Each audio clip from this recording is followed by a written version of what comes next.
خۆشەویستانی کورسات نیو سڵاوتان لێبێ لەگەڵ هاوکارانم بێکەوە پانۆڕامای ئەم شەوتان پێشکەش دەکەی. لە دوو ڕۆژی ڕابردوودا خەڵکی کوردستان بینەری دیمەنی یەکلاکردنەوەی سێ پۆست بوو لە ناو ئەنجومەنی نوێنەرانی عێراق، سەرۆکی ئەنجومەنی نوێنەران و جێگری یەکەم و جێگری دووەم. سەرۆکی ئەنجومەنی نوێنەران و جێگری یەکەم بە جەلسەیەک تێپەڕی کرد، بەڵام بۆ سەرۆکی دووەم یاریەکە کەوتە ململانەیەکی تند. دوای ئەوەی پارتی دموکراتی کوردستان بڕیاریدا شاخەوان عەبدوڵڵا کاندید بکات بۆ ئەو پۆستە لە بەرامبەر ڕێبوار کەریم مەحموود نەیتوانی سەر بکەوێت. بابەتەکە سەری کێشا بۆ هەندێک نیگەرانی و ئاڵۆزی و لێدوانی بەرز و نزم. دوجار بابەتەکە گەیشتە ئەوەی کە کاندید بگۆڕێ بەڕێز فەرهاد ئەتروشی بوو بە کاندیدی پارتی دموکراتی کوردستان بۆ جێگری دومی سەرۆکی ئەنجومەنی نوێنەرانی عێراق. یەکێتی نیشتیمانی کوردستان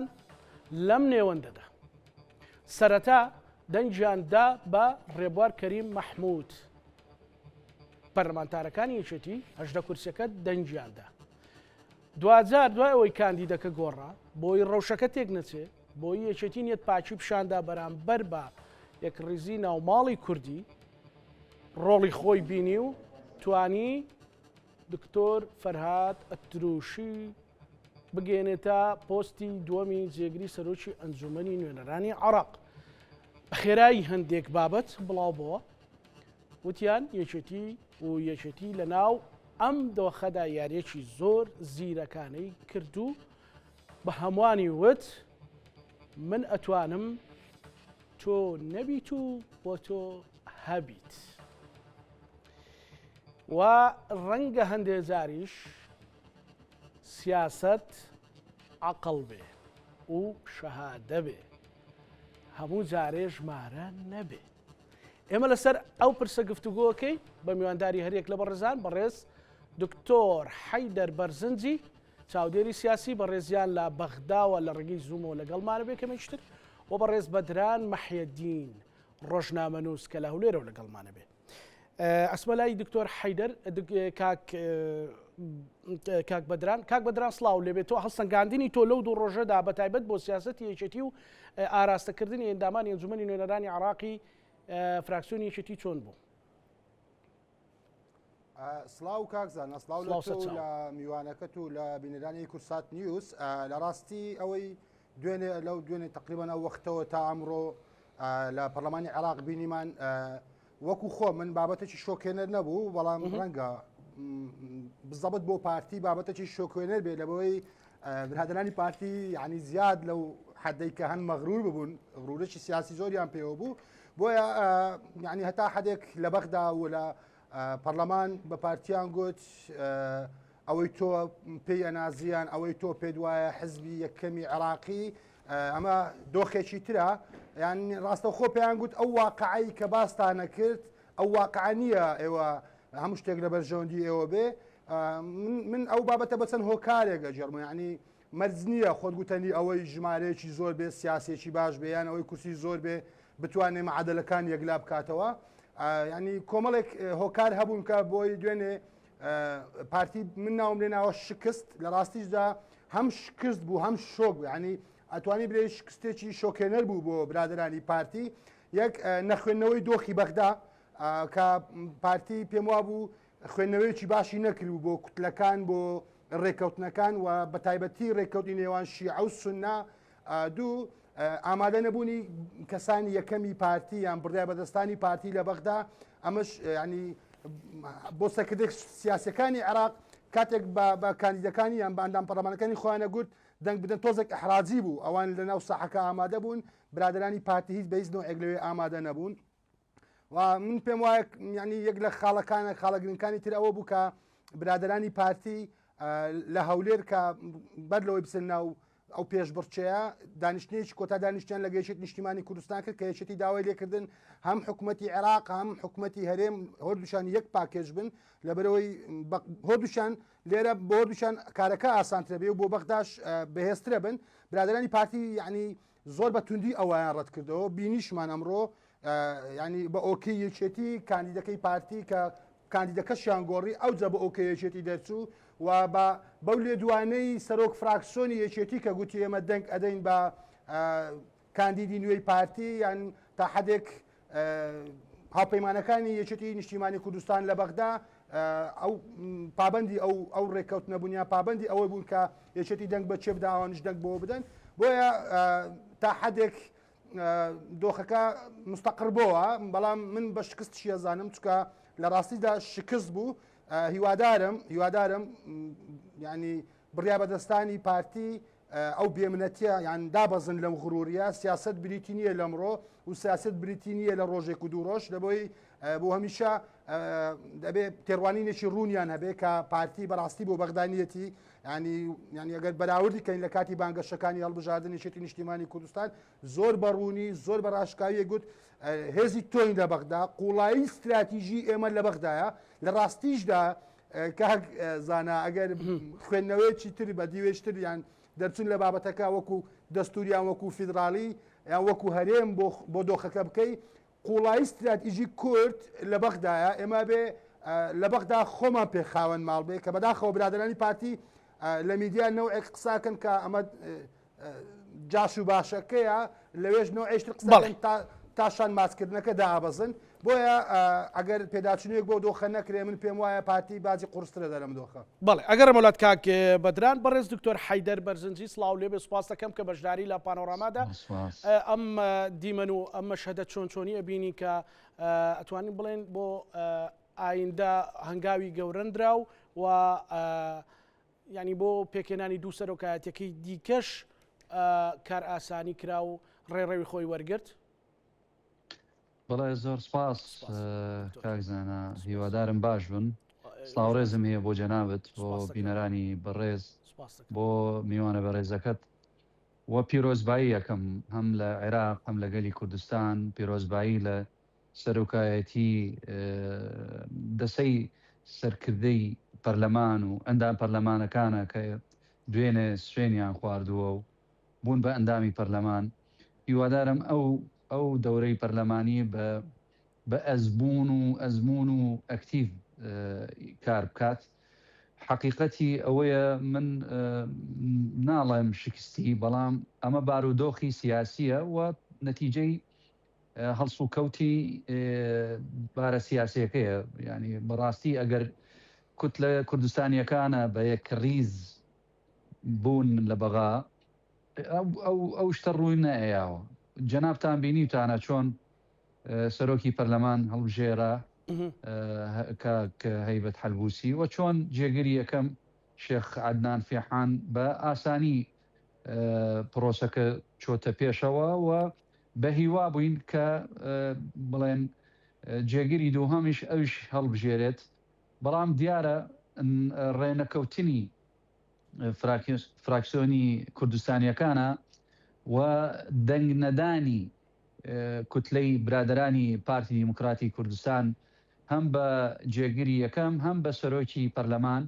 وای کردبوو کە هەموو کوتلە سیاسیەکانی دەنگی بە مڕەشەحەکەی تر بن کە دکتۆر ڕێبوار وای کردبوو کە بارودۆخی هەڵبژاردننی کاندیدی پارتی دیموکراتی کوردستان شکست بێنێت و دەرنەچووە بەڕاستی لە دوێنێ و پەیوەندی بەردەوام بووە و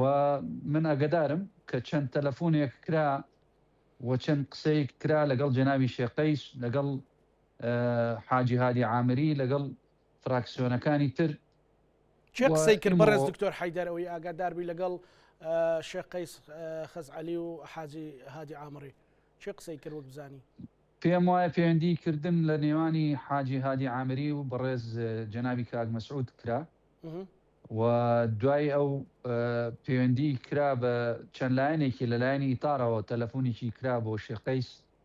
بۆ ئەوە ئەم بارودۆخە بچێتە پێشەوە و نەمێنێت ئمڕۆ بەڕاستی هەوڵ و جوهدی جەنابی کاک دکتۆر فاق زێدان سەرۆکی قەزای عەلا مەجلیسی قەزای عەلا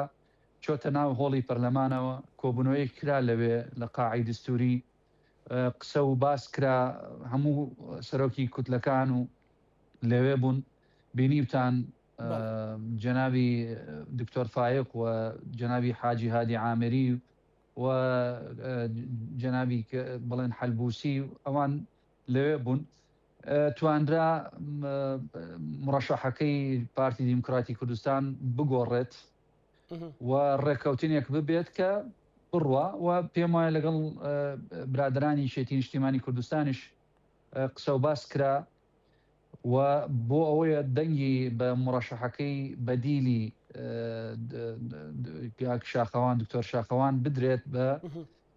کاک دکتۆر فرهاد و ئەوش وەکو جەنابتان بینیوتانە بەڕێچووە و ئەوە تا دەستیان پێ کردوتەوە و هیوادارین کە بە مەرحەلەی ئایندە بۆ پرۆسەی هەڵبژاردننی سەرۆکۆماری عێراق ئەم دیمانانە نەبینین و ئەم بارودۆخە و دوورخستنەوەی وەزعەکەی بواری سیاسی وەزعی عامی سیاسی تەحملی ئەوە ناکە هەم تەجیلکردن هەم شکستێک و مەشاکلێکی دروست ببێت. بەڕێز دکتۆر حەیدەر مەسەلەن قسەیەک هەبوو منەمەوێ جەنابەت لە هەردوو لە من کوردی تو هەمیش لە نەشیعەکان نزیکیت ئەمە پیلانێک بوو بەرامبەر بە پارتی دموکراتی کوردستان یان بەرامبەر بە کورد یان بەرامبەر ئەم حاڵەتت بینیوە یاخۆت بەڕاستی ڕەتفعلێکی وەختی بووە بەرامبەر بە کاندیدێک ینی واوێ ناکرەکە ئەمە بەرامبەر بە پارتی و پارتی بخرێتە تەڵەوە و هیچ پیلانێکە بۆ یان تەسەڕوفاتی خۆیان بوو. ناقوربان یەکەم پارتی دیموکراتی کوردستان حزبێکی نیشتیمانیە حزبێکی کوردستانیە مێژووی هەیە احترام و ڕێزی هەیە بەڵێ خلافاتی سیاسی هەر هەیە و ئەبێت و هەر بووە ئەمە جیایەوە ناکات کە پلانێکدا بنرێت و بۆ ئەوە موامەرەیەک دروست بکرێتەوە بە دژی پارتی دیموکراتی کوردستان یا خود بە دژی شخصێک لە ناو پارتی دیموکراتی کوردستان وانە ئەمە نەتیجەیەک من تەسریحێک بینیوە من ئەگەدارم و لە نزیکم و وەزعەکەی بارودۆ خەر لە دوێنێ و ئەزانین دەقە بە دەقە چی ئەبێت بڵێن وەزیری بڵێن تەسریحێکیان کردبوو کە ئەمە نەتیجەی التزام نەکردنی بەرامبەری کوتلە سیاسیەکانی تر یعنی وای کردبوو کە ئەمان دەنگیان نەیاوە هەم بە سەرۆکایەتی هەم بە سەرۆکی پەرلەمان هەم بە جێگریەکەم یعنی هەم حەلبوسی وەکو سەرۆکی حزبی تەقەدم هەم وەکو مرەشەحەکەی کاندیدەکەی سادقون یاخود کاندیدی شیعە بوو هەموو شیعەکان دەنگیان پێیاوە ئەوانش دەنگیان نەیە بە وازەحیشیان وتبوو کەوا بوو پلانەکە گۆڕا ینی میزاجی ئەندامی پەرلەمان و کوتلە سیاسیەکانیان گۆڕیوە بەم دەنگنەدانی بە سەرۆکی پەرلەمان و جێگیری یەکەم وای کردبوو کاوانیش دەنگیان پێنێن وتیان ئێمەش مافی خۆمانە کاگە ئێمە دەنگتان پێناین ئێوە دەنگ بێ ئێمەتان نەیاوە ئێمەش دەنگتان پێناین ئەوە وەزعەکە یعنی ئاوایە نە پلان بوو نە موامەرە بوو نە دژی پارتی بوو نە وەزعەکە وای بکە شکاندن و شکستێنان و ئەمانە ئەو پلانانە نەبووە ئەوەی لە سەرەتاکە دەنجی شێدا لە ناو هێزە شیعەکان هەبوو دەنجی دابێ بە کاندیدی پارتی دوێنێ مەسەلەن زۆر جارە وترێک ئەوان لەلایەن ئیتاری تەنسیقیەوە لەناو ئیتاری تەنسیقی چێ بوو دەنجی ئەدا بە شاخەوان عەبدوڵڵا دیارە برادرانی دەوڵەتی قانون دەنگیان پێیاوە ئەوش ئیتیفاقیەکیشی هەیە ئەمان ئیلتیزامیان کردبوو بە ئیتیفاقی سیاسیە طبعا يعني ئەوە نییە بڵێن جناو دەوڵەی قانون چێ هەیە بەڕێز دکتۆر حەیدەر مەسەلەن ناوەکان واللهی کاکە اقتراحەکەی سڕی بوو ئێمە نازانین نانە مەبەستم ناوی شخصەکان نە لە ناو کوتلەی ئیتیلافی دەوڵەی قانون تەنها ئەوانەی پەرلەمانتارەکان یان هاوپەیمانێتێک پەرلەمان نانا ئەوانەی کە پەرلەمانتارەکانی دەوڵەتی قانون هاوپەیمانیەکان خۆتە جەنابتان نزانی جەنابی بڵێن ئەبوو ئالا ئەو دەنگی پێ نەیاوە ینی دەنگیان نەیاوە بە مرەشەحەکەی پارتی دیموکراتی کوردستان و پێم وایە فەزیلە کەواتە نەهجی وەتەنی پێڵن ئەوانش دەنگیان پێناوە و ئیمڕۆ تەسریحێکتان بینی وتانە ئەگەر وەزیری ئیسکان و عمار دکتۆر بەنجی ڕێکانی بڵێ وتی من ئێمە ینی چۆن دەنگمان پێدەن و ئێمە دەنگمان نەیاوە ینی ئەو اعترافێکی نەکە اعتراف ئەوە تەسریحێکی وازەحە ینی دیار بوو کە ئەوان نەتیجەی دەنگ نەدانی بە مڕەشەحی سەرۆکایەتی پەرلەمان و جێگیرەکەی ئەوانش دەنگیان پێنایە وەزعەکە ئەوە بووە تا بەیانی تەدەخولێکی تیابوو بەڕاستی و تەدەخولی ئیجابی بووە و جەنابی دکتۆر فایق چۆتە ناوی هۆڵی پەرلەمان داوا ینی بە داواکردنی سەرۆکی پەرلەمان و جێگیری یەکەم و ئیتر وەزعەکە چێ بوون وەزعەکەیان ڕاست کردەوە تەکلیف لە چێ کرا مەسەلەن ڕۆڵی یەکێتی نیشتیمانی کوردستانت چۆن بینی بەڕێز دکتۆر حەیدەر؟ والله کاکە خۆ یەکێتی نیشتیمانی کوردستانی ئەوش فراکسیۆنێکی مێژوویە و کوردیشن و نایانەوێ وەزعەکە ئاوا بەم شێوازە بڕوە ئەوانش مەسلەیەکی دژمنایەتی نییە ئیمڕۆ مووقیفێکی ئیجابیان هەبووە و برادرانی پارتی دیموکراتی کوردستانش پێ ئەزانن نازانن مووقیفی یەکێتی نیشتیمانی کوردستان چی بووە و جۆدێکی زۆر کرا ینی من لەیرا و سپاسی جەنابی دکتۆر فاق زێدانەکەم کە جودێکی باشی کردبوو بۆ پرۆسە بەڕێ بچێت و تەوازنی و تەرازۆی عملی سیاسی تێک نەچێت و نەگەینە مەرحەلەیەکی هەڕەشەکردن و خیانەت نەدانی بە یەکترین و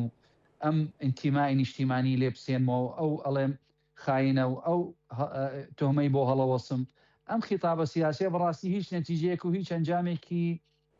باشی لێ ناکەوێت چونکە پێم باش بوو پێم خۆش بوو داواکاریش کە کوتلە سیاسیەکانی بە تایبەتی فراکسیۆنی سیاسیەکانی کوردستانیەکان بە یەک دەنگی بە یەک مڕەشەحی وەکو سەرۆکی سەرۆک کۆمار بە یەک مڕەشەح بێنە ناو هۆڵی پەرلەمان بە ئەم شتانە دووبارە نەبێتەوە وەکو دوێنێ کە بینیمانە هیوادارم هەوڵە درێت ئەویش هەوڵی زۆر ئەدرێت بۆ بە یەکیاندیدا بێنە ناو هۆڵی پەرلەمان و دیارە کاندیدەکەی یەکێتی نیشتیمانی کوردستانە زیاتر فرسەتێکی و دەرفەتێکی چووکە کوتلە سیاسیەکانی چوارچێوەی هەماهەنگی ئەڵێن ئێمە ئەمانەوێت تەرازوویەکی هین دروستکەینەوە. بەڵێ بەڵێ دکتۆر ئەگەڕێمەولات دکتۆر حەیدەر ئەگەڕێمەولات بۆ بورە کاک بەدران گەر جەنابەت لەگەڵم مابیت ینی زۆر جارە وترێت لێرە گوتاری پارتی دموکراتی کوردستان بە جۆرێکە کە گوایە نوێنەرایەتی کوردەکان و لەوێ دژی کورد ئەجوڵێنەوە خەڵکی تر کە بەرامبەر پارتی ئەجوڵێنەوە گوایە دژی کووردە ڕاست ئەمە ڕاستی تێدایە عنی بۆ بەرچاوی خەڵک ڕوون نەبێ بۆ خەڵک ڕاستەکانی پێنەگا یعنی لەکوێ ئەو گوتارە دژی کوردایەتیە؟ ئەزانی کاکزانە پارتیێمیشە دوو گوتاری هەیە بەرامبەر بەغدا وتارێکی بە کوردی هەیە پڕە لە تەشیر و تەخوینی ئەوانەی کە پارتی ناخوێنەوە لە بەغدا وتارێکی تری عەرەبیە لە بەغدای زۆر نەرمونیانە بەرامبەر ئەوانەی کە لێرە بە خەڵک ئەڵێ دوژمن من یعنی ئەمە لە دوو ڕۆژی ڕابردووەوە من زۆر بە وازەحی لە بەغدا بینی پێشم وایە قیادەی هەم شیعی هەم سونی لە بەغدا تێگەیشتن کە دەبی کەسێکە بێ بۆیان کاتە عەرەبی ئەو قسانەی لێراکەن یان ئەوانەی دوێنێ ینی هەر دوێنێ کاکزانە لە ناو پەرلەمانی عێراق ئەندا پەرلەمانێکی پارتیە بۆی گوت خیانەت لە کورد کراوە وەکەوەی بڵێ کاگڕێبوار ینی نازانم لە قاڕێشترەوە هاتبێ کاگڕێبوار کورد نییە یعنی ئەگەر کاگڕێبوار و کاندیدەکەی ئەوش ڕێزم بۆ یانێ بیخێ سەر تەرازوو زۆر جیاوازە کامووە کاگڕێبوار ناسی پیاوێکی خوێندەوار پیاوێکی مسەقف ڕابردوویەکی پاک تێوە نەگراوە لە هیچ تۆمەتێکی یان هیچ قەزیەکی کۆنی بەحسیبوون و ئەوانە کە دوێنێ کاگڕێبواریان بەوە ئەشوپان کە ئەوەی دەنجی داوە بە کاگڕێبوار خاینە ئەوەی دەنجی داوە بە کاگڕێبوار دژی کووردە ئەوەی دەنجی داوە بە کاگڕێبوار دژی هەرێمی کوردستانە بەداخەوە یعنی پارتی ئێستا من هەستەکەمە دەبێت من پێم وایە ینی و پێشبینی خۆمە پێش حکوومەتی عێراق یان دوای حکوومەتی عێراق کەسانی یەکەمی پارتی جاسەرۆکی پارتیان لە دوو جێگەکەی دانەیەکیان ئەسنە بەغدام دۆخە ڕاستەکەنەوە لە بۆی تێگەیشتن ئەوان لە پۆستێکی بەڕاستی لە چاو پۆستەکانی تر جێگیری دومی سەرۆکی پەرلەمان پۆستێکی زۆر بەو شێوە گەورە و گرنگ نییە کە پارتی دوێنێ 48 سعات دانیشت ڕەنگە بە قسەی ئەندا پەرلەمانەکانی خۆیان هەر نەخەوتون 24 سعات نەخەوتون بۆز بەوەی کە دەنگێک پیا بکەن. من پێم وایە پارتی بەهرنەوە ئەگوێ ئەم دۆخە ڕاستەکاتەوە من چونکە پێشبینی ئەو دۆخەشم کرد بوو کاکزانە لە بانگەشەی هەڵبژاردننی پەرلەمانی عێراق قیادەی پارتی لە هەولێرەوە هاواریە کرد لە دۆک و هاواریە کرد ئەیگوت کوردستان داگیرەکەن ئەیگوت کەرکک داگیر کراوە باشە ئەیگوت تا ئێستا کەرکک داگیر کراوە مەگە لە داگیرکەران ناچینە ناو ڕێککەوتن داگیر کردووە داگیر کردوای لە دوێنەوە تەنەزول بۆ ئەو کەسانەکەن کە پێیان وایە کەرکوچیان داگیر کردووە لە دوێنەوە شانی ئەو کەسانە ماچەکەن پێیان وایە چەند ساڵە کورد ئەچەوسێنەوە کە لە ڕاستیدا وانە من هەمیشە تێڕوانیەکم هەیە کاکزانانی بە قیادەیەکی نیشتیمانی کوردستانیشم گوتێ بەڕاستیش قیادەیەکی نیشتیمانی کوردستان ینی ئەو سروشتەی هەیە جێ لە خوارەوە گرێ بۆی کە چی باشەوە جێبەجێ بکە قوڵایی هەرێمی کوردستان بەغدایە قوڵایی استراتیژی هەرێمی کوردستان بەغدایە ینی کاکزانە ئێمە گەمانوێ دوو فیشێک بکڕین بەبێ بەغدا ناتوانانی بیکڕین ناتوانین بەبێ بەغدا نەوت بفرۆشین ناتوانین بەبێ بەغدا لەگەر کۆمپانیایە گرێ بکەوین لەسەر ئاستی دەولی لەسەر ئاستی ئیقلیمی باشە یعنی بەدەر لەوانە هەر شتێک هەرێم بیکا پێچەوانە یاسایە خەتە یاسایە گشتەکەی خەتە یاسا پاکەکەی ئەوە ئێمە لە بەغدا بین بۆ لە بەغدا خۆمان پێخاوانی بەغدا نەبێ بۆ کار نەکەین کامە پۆستی سیادیە بەرژەوەندی کورد و عێراقیەکانە ئەو پۆستەوە نەگرین ئیشی تێدا بکەین بۆچی یعنی برادرانی پارتی وەزارەتی ئاوادانکردنەوە وەرەگرن و لە میدیاکانیان پیسی و زوڵەکانی بەغدا پیشانەدەن ینی ئەم سیاسەتە دووفاقیە ئابازەکەی ئەمڕۆ دوێنێ بینیمان کە کاندیدێک بوو شەڕیان بۆ کرد بە ناچاری سەحبیان کردەوە و دانێشتریان دانا سیاست بەو شێوەیە لە زانستی سیاسی بەوە گوتێت دۆگمابوون لە سیاست ئەنجامەکەی شکانە ئەنجامەکەی تەنەزولبوونە ئەنجامەکەی زەعیفبوونە یعنی دوێنێ تا ئەوەی هەڕەشەی ئەویانە کرد ئەگەر کاندیدەکەیان دەرنەچی لە پرۆسی سیاسی ئەکشێنەوە ئێمە کشانەوەی پرۆسی سیاسیمان لەلایەن شوونەکانەوە بینی تا ئێستاش بازەکەیدەن یعنی ئەکشێوە چیەکەیت چیەکەی ینی چ بەنامەیەکت هەیە ئێتۆ لە هەموو پشکێکی عێراق بێ بەشەبی لە هەموو پۆستە سیادەکانی عێراق بێ بەشەبی لە هەموو عیلاقاتی دەولی و عیلاقەتی هەرێم بێ بەشەبی بەدەر لەوە هەر عیلاقاتێک بەستی پێچەوانەی یاسایە بەدەر لە سیاسەتی عێراقە یعنی ئەمانە ئەبێ خوێندنەوەی بۆ بکرێ من بزانم برادرانی پارتی هەر مەکتەبێکیان هەیە بەناوی استراتیژی و دیراسات بەڵام ئیشی لەسەر ناکرێت ئەگەر ئیشی لەسەر بکرا باید دوێنێ ئەوە نابوو ئەگەر ئیشیان لەسەرەوە بکرد باید لە بانگەشەی هەڵبژاردنەکەیان ڕستەیەکیان نەگوت بۆی کە لە بەغدا بەیانی بڵێن کاکە ئێمەوەتە لە بەغدا یعنی من بە زانیاریەوە دوو باس دەکەم قیادە گەورەکانی بەغدا گلەی زۆریان لە پارتیەیە کە لە بانگەشەی هەڵبژاردن تۆمەتی زۆریان بۆ بەغدا و بۆ قیادەی شیعە و سونە دروست کردووە یەک لەوانە کە حەلبوسی دۆستی خۆیان بوو فەرمووی ئێستا لە دوێنەوە سەنگەری لێیان گرتووە ئەگەر هیمەتێک هێشێتی نیشتیمانی کوردستان و هاوپەیمانەکان هێشێتی نیشتیمانی کوردستان و کورسەکانیشی نیشتیمانی کوردستان نەبایە ئێستاش ئەو پۆستێک لا نابوو یەک لاش بایەوە لە بەرژەوەندیوان نابوو بۆیە گرنگە بۆ بەرژەوەندی کورد بەدەوەی بۆ بەرژەوەندی پارتی بۆ بەرژەوەندی کورد گرنگە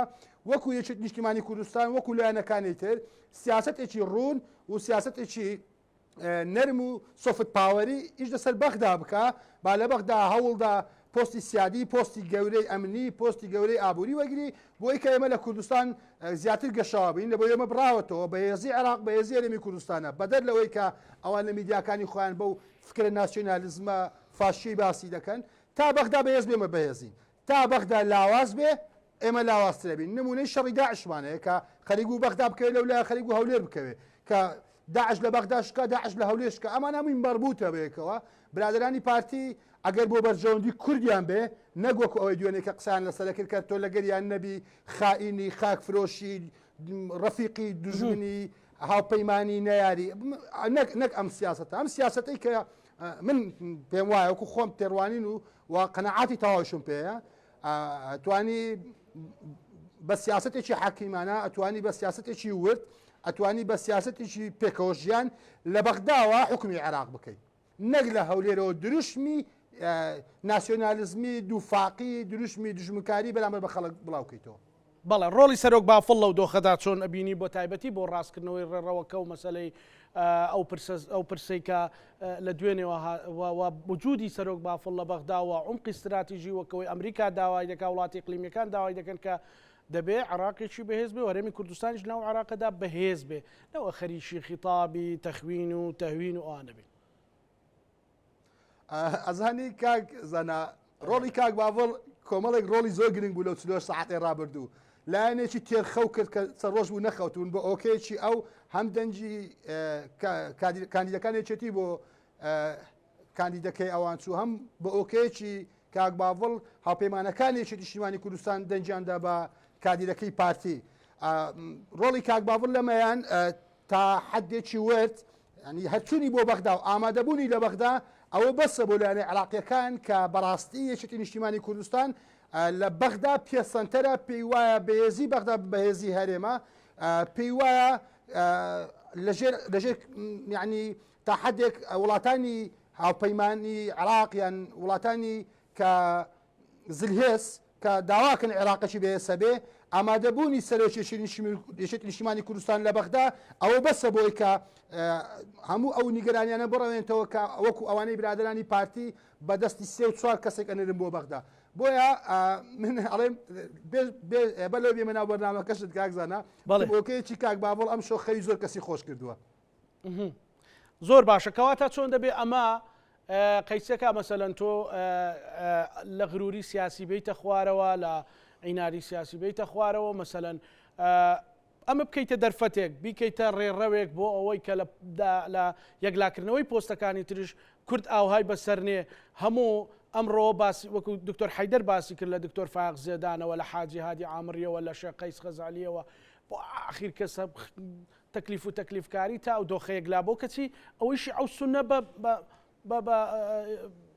جەولەیەک یەکلابەوە یعنی ئەوان بێن لاپەڕێکی سپی هەڵدەنەواز لەو هەموو بەیان نامە بێنن کە ئەگەر بڕیارە پۆستی سەرۆک کۆمار هی هەموو کوردە ئێ با جێگری سەرۆکی پەرلەمانیش بۆ ئەو دکتۆر ڕێبوار بواە بای هەموو کورد بێ سبەینی وەزارەتەکانیش هەموو کورد بێ با سەرۆکی هەرێم سەرۆکی حکوومەتیش هەموو کورد بێ ینی بۆچی ئەمە ناگۆڕێ کاکێ بەدران ئەزانی کاکزانە پارتی ئێستا هەر زۆرێک نەرمی بنوێنێ شکانی غروریەکەیتی عقلی سیاسیەکەی نییە با ئێمە ئەو نقطەیە ڕەچاو بکەین یعنی بەیانی پارتی لەسەر پۆستێک مساوامە بکا بەرامبەر یەکێتیان لانە کوردیەکان ئەوە پارتی نییە بڵێ من هێزی یەکەم و بۆ هەمە کورسیە هاتووم تەنەزولەکەم بۆ یەک ڕێزی کورد نا ئەمە نقطەیەکە ڕەفزە لەبەوەی پارتی هەستی کرد لە بەغدا حەجمی چەندە و هێزی چەندە قووەی چەندە باشە منش هەمان تەبەنی بۆ قسەکەی تۆ بۆ بەنامەکەی بارەگای بارزانانی ڵێ پۆستی سەرۆک کۆمار تەنیا بۆ لایەنێک نەبێ وەک هەمان شێوە پۆستی سەرۆکی هەرێم لە کوردەواری بۆ ئەڵێن گاگزانە دڕک لە چاوی خەڵکە بینی بەڵام شوژن لە چاوی خۆت نبینی بۆچی بۆ هەرێم بەو شێوێ بەڵام بۆ بەغدا بەو شێوێ نەبێ بۆیە من پێم وانە پارتی بتوانێت جارێشتر عینادی بکە لە بەغدا ئەگەر عاقلانی سیاست بکەن و بڕیای بدەن لەبەرەوەی ئەگەر بگەڕێنەوە سەر دۆخی 2 ساعت بەر لە ئێستا دووبارە ئەشێنەوە لەبەی پارتی شکاوە ئێستا ما لەلایەکدا بنین پارتی شکا پارتی ئەگەر بێت و عینادی تر بکاتەوە خراپتری بەسەر دێ بەڵام من پێشم وانە ئەو غەڵەتە دووبارەکەنەوە لەبەرەوەی ئێستان کاتی تر ماوە و ئەگەر من پێم وایە ئەگەر کار بەرامبەر سەرۆک کۆمار بۆ یەکێتی نیشتیمانی کوردستان بەکاربێنن لە هەرێم بازەکەی قورسترە بێ و حکوومەتی هەرێم کە زۆر تاقی بۆ تاخیترە بێ ئەمانە کۆمەڵی کاتن کە پارتی تا ئێستا معلق ماوەتەوە نازانین چ بڕیارێکیدا بدا لە بۆی پارتی پێی وایە ئەگەر یەک ریزی کورد خۆی یەکەم نەبێ شکستە پارتی ئەو بە شکستە زانێ پارتی ئەو کاتە یەک ریزی کورد بە باشازانەیە کە خۆی هەموو شتێک بێ خۆی براگەورە بێ پۆستەکان هەمووی بۆ خۆی بێ چی بوێ چی بوێ ئەوە دابنێ ئەو کاتێک ڕێزی کووردا بەڵام ئەگەر مەسەلەن کاگڕێ بووە لە پێشوێ ئەندام پەرلەمانەکان بڕوە ئەمە خیانەتە مەسەلەن ئەندام پەرلەمانێکی یەگرت و دکتۆر موسەنا ئەمین بڕوە ئەمە خیانەتە ئەمەی قبول نییە بۆیە من پێم وایە پارتی هەڵوەستاکە لەسەر بابەتە ئەبێش هەڵوەستە بکە هەڵوەستەکەم کێشەی بۆ دروستە بێ و حکوومەتەکەی کە زیاتر تاخیرە بێ ئەگەر ڕێمەولات کاک بەدران بەڕێز دکتۆر ببوورێ ئەمە پەیوەندیمان لەگەڵ جەنابەت پچڕا بوو من ئەمەوێ لەوە دەست پێ بکەمەوە کە لە سبەینەوە یان لەم چەند کاتژمێری داهاتوە لە دەرگای خۆپاڵاوتن بە سەرۆکی کۆماری عێراق کراوەتەوە ئەم پۆستە وەکو عورفێک بۆ یەکێتی نیشتیمانی کوردستان بووە بۆ چوونی کە بەڕێزت نزیکی لە هەموو لایەنەکانی شیعەوە بۆ چوونی لایەنەکان چییە لەسەر ئەو پۆستەکە بۆ یەکێتی نیشتیمانی کوردستان بێت والله بداية طبعا هەوڵ درا کە نزیک بوونەوەیەکی دروست ببێتەوە بۆ هاوپەیمانێکی کوردستانی دروست ببێتەوە وەکو ماڵە مەجلیسی سیاسی سنی وەکو ئەوەی چوارچەوەی هەماهەنگی بە هەمان شێوە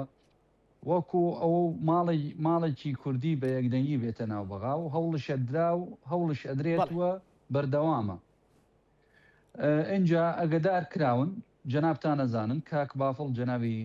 کاک بافڵ سەرۆکی یەکێتی نیشتیمانی کوردستان لە بەغای هەر دەمێکە تقریبن هەفتەیەکە من ئەگەدارم کە جوڵەکا و بەڵێ جم و جوڵەکا و چەند لایەنێکی سیاسی دیوە و ئەگەدارم ینی ئەزانم لەگەڵ کێ دانیشتووە و حیوارەکە چۆن بووە و چی بووە. برادەرانی پارتی دیموکراتی کوردستانیش ئەوانش بە سەرۆکایەتی جەنابی کاک فازڵ میرانی ئەوش هاتوونەتە ناو بەغا و حیوار و دایلۆشیان هەبووە. بە جانابی کاک بافڵیان وتووە گەداریان کردبوو قۆی سیاسی شیعەکانە کاک بافڵ مڕەشەحێک تەقدیم کەن کە ڤیتۆی پارتی لەسەر نەبێت، یعنی کەواتە هەوڵ بن مڕەشەحێکی چووکە ئەو پۆستە بڵێ وەکو عرف بۆ یەکێتی نیشتیمانی کوردستانە. بۆ ئێمەش نامانەوێت تەوافق و تەوازن لە ناوی هەرێمی کوردستانە تێک بین. یەک دوو نابێ بڵێن سەرۆکایەتی هەرێم و سەرۆکی وەزیرانی سەرۆکایەتی وەزیران و سەرۆکایەتی هەرێم لە یەک حزبا بێ و دیسانە و سەرۆکایەتی کۆماریش لا یەک حزش بێ. ئەم تەوازن و ترازۆی تەوازونەکەی لە هەرێمی کوردستان و هەم لە بەغا تێک ئەچێت. لەبەرەوە هەوڵ بن تا ئەتوانن ڕێ بکەون تا ئەتوانن مڕەشەحێک تەقدیم بکەن کە مڕەشەحێکی قبولکردنی ئەوەیە مەقبولیەتێکی هەبێ لە ناو هەرێمی کوردستان نەک بەس لای پارتی بێ چونکە تراکسیۆنێکی تریش هەیە لە ناو هەرێمی کوردستان ینی کوتە سیاسەکانی تر بڵێ کوت لە سیاسەکانی تریش ڕازی بنوە ئێمەش مشکلەمانی ئێمە دەنگەین و پرۆسەکە ئاوا بەم شێوازە ڕوات و من دڵنیاتەکەمەوە ئەو پرۆژە و ئەو پۆستە هەر بۆ یەکێتی نیشتیمانی کوردستانە دەمێنێتەوە و هیوادارم لەو ڕووە کە دوێنێ چۆن شتەکان ڕوویاوە برادەرانی پارتی دیموکراتی کوردستان بیری زیاتر بکەنەوە قوڵایی وەزعەکە ئەبینرێتەوە و ئەوانش ئەیبینن و ئەزانن و هیوام بەڕاستی من داوا ئەکەم کە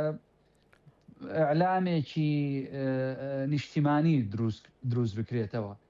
ئەم قسە بە یەکترین و هەڕەشەکردن بە سەرە یەکترین و هەر لە ناو کوردستانە هەم خەڵک بێزار بووە هەم هاوڵاتی تااقەتی ئەوەی نەماوە کە هەموو ڕۆژێک لەسەر تەلەڤیزیۆن قسە بە یەکتر بڵێن و یا خۆت هجوومکردن لەسەر یەکتری بکەین و خیانەتکردن ئەو بەڕاستی ئەمە مشکلەیەکی گەورە ئەبێ حەل بکرێت ئەبێ وعدێک و پەیمانێکی دروست ببێت لە نێوانی من ئەگەدارم پێش حەملەی هەڵبژاردن جەنابی کاک مەسعود بەرەزانی هەموو کەناڵەکانی ئەوانە کە لە هەولێرە ئایشەکەن و ڕوودا و ئاڤا میدیا و هەموو کەناڵەکانی کۆبوونەوە و وتی تەواو ئیتر ئەوە ئەبێ یەک دەنگ بین ئەبێ یەک ڕنگ بین ئەبێ خیتابێکی نیشتیمانی دروستکەینەوە ئەبێ وابێ ئەبێ وابێ وفعلا التیزامی ئەوەتر خۆت جەنابتان ئەزانی ڕوودا و کێشە و مەشاکلی هەبوو هیچ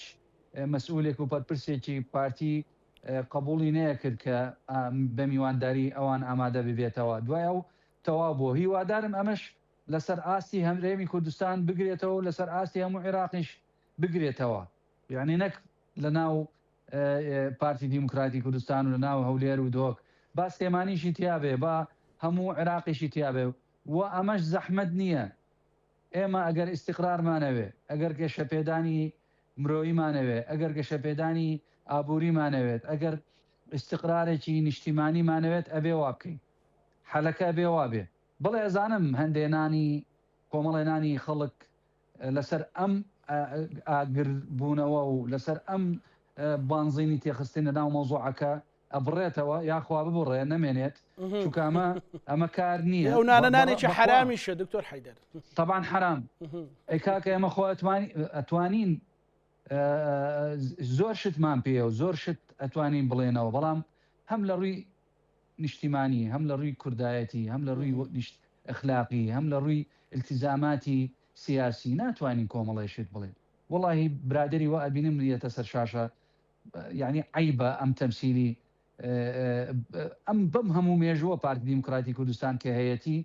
وە تەکیدم هەندێ بۆ نمونە شخصی جەنابی کاک مەسعود کۆمەڵێشت ئەمانە نابینرێتەوە چونکە من چەند ساڵی ڕابردوو وتومە بە جەنابی کاک مەسعود دیشمان وتبوو ئەمە ئەبێ وەکو چۆن هاوپەیمانیەکی دروستکەینەوە لە ڕێگەی ئەعلام کاکە با یەکتربی ئێمە مشکلەیەکی ئەومانەیە بەڕاستی نزیک نین هەم خەڵکی بیرڕا هەم چینی موسەقاف بۆچی سنتەرێکی دایلۆک و حیوار کوردستانی نەبێ لە بەغا سەبەبەکە چییە؟ بۆچی لە کوردستان ئەوەی چینی موسەقاف و دکتۆر و پرۆفیسۆر و پسپۆر لە کوردستانە نەبێ بۆ هاوبەش نەبین سەبەبەکە چییە؟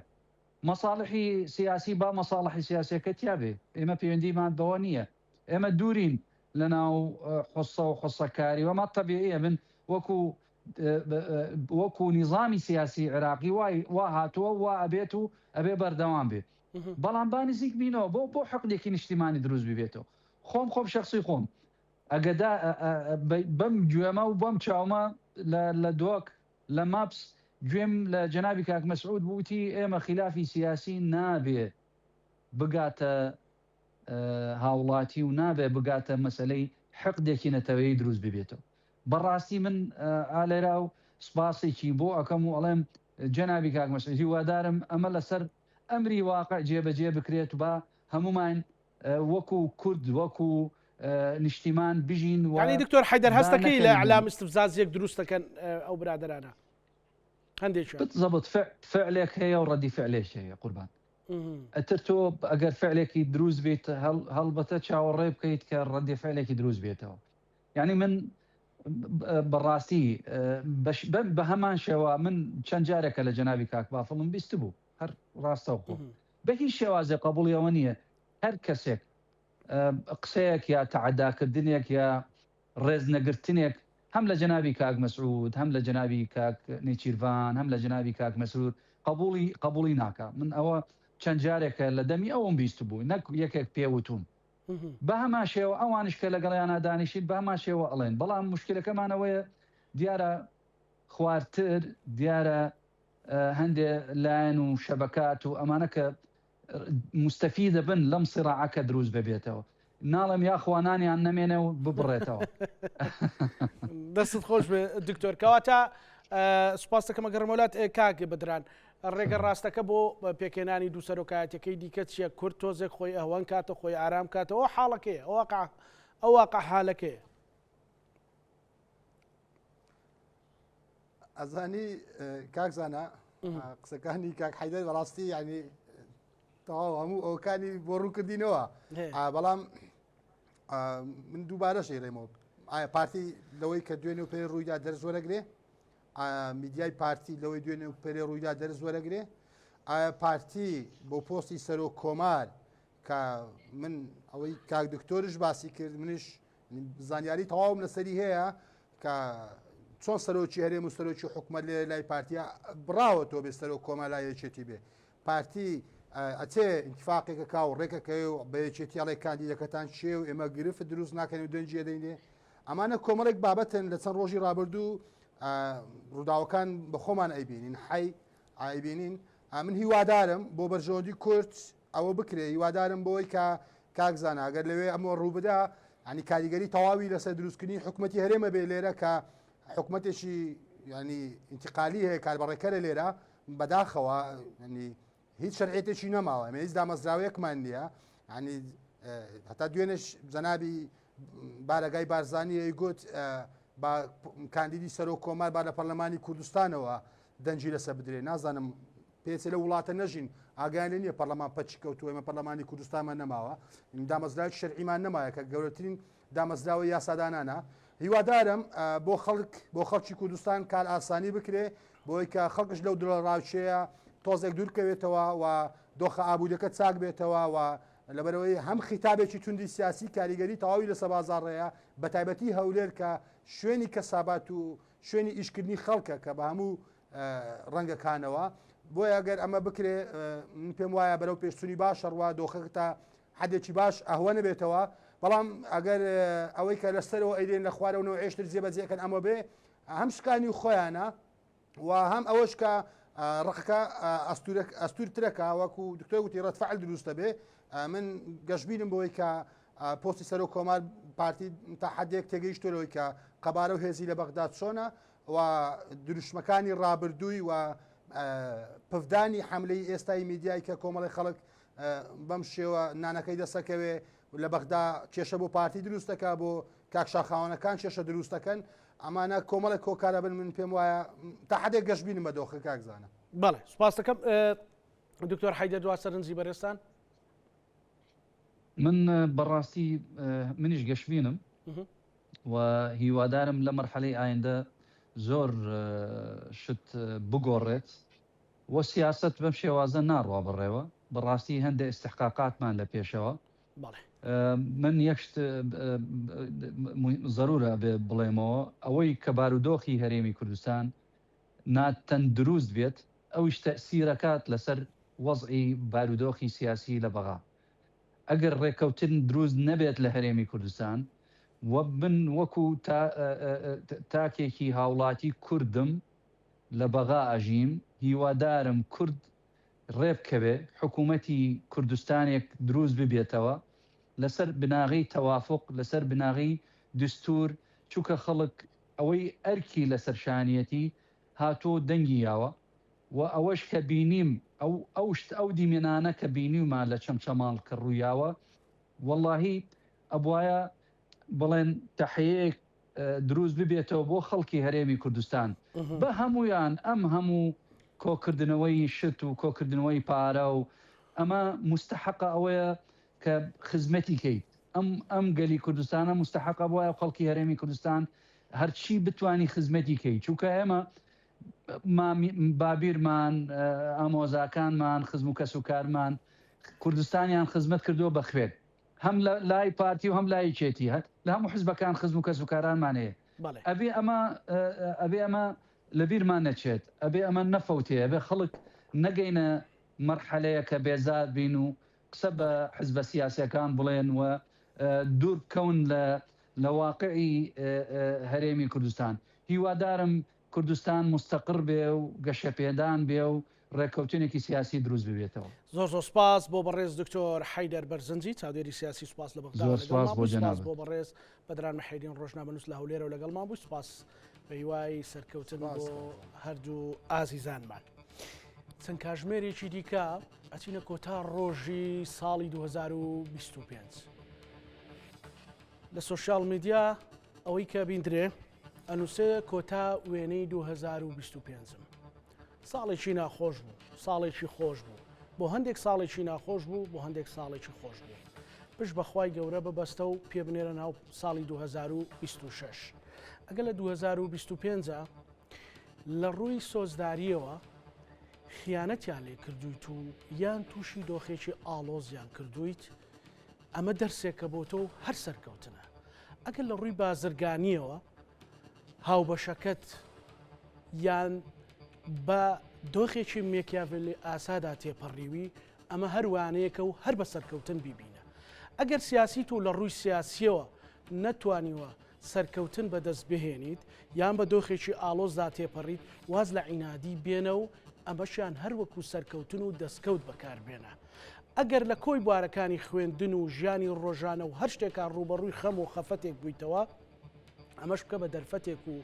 ئایندەیەکی جوانتری لەسەر بنیاد بنێ.